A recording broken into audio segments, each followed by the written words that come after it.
You ever have those mornings where you walk into the shop, flip the lights, and just listen to the hum of the transformer for a second? April 20th, 2026. Welcome to the TigerDen Daily. We're kicking off the week with everything from robots that weld better than your cousin Vinny to how you can get $1,500 for tools without having to sell a kidney.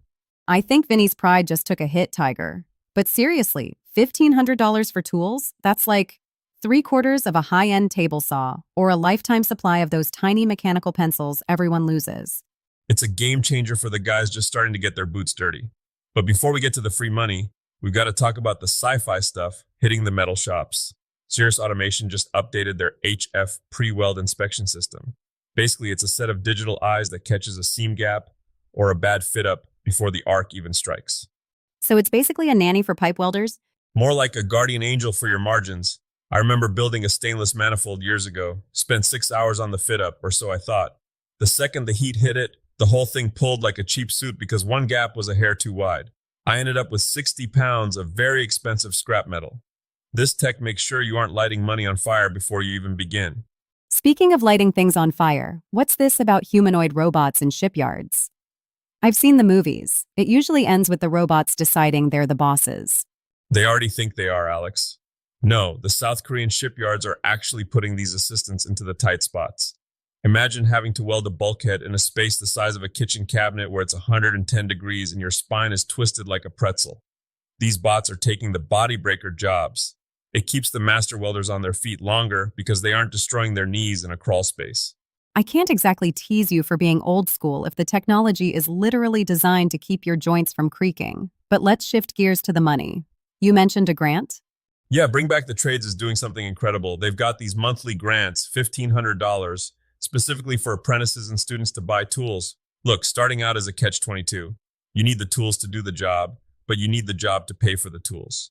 I spent my first year in a cabinet shop using a hammer I'd found in a literal dumpster and a saw with more missing teeth than a hockey player. Having a professional kit from day one, that changes the trajectory of your entire career. And it's not just about the hammers and wrenches anymore. I saw Train Technologies opened a new training center that looks more like a NASA lab than an HVAC school. Exactly. If you're getting into the trades now, you aren't just a parts changer.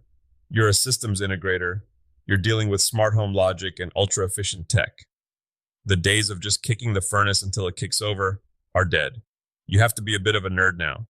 It's what makes the job recession-proof. Robots might weld the pipes, but they aren't going to figure out why your smart thermostat is fighting with your heat pump at 3 in the morning. A bit of a nerd. Coming from the guy who spent 3 hours yesterday researching the specific gravity of different types of sawdust. Hey, knowledge is the only tool that doesn't take up room in the chest.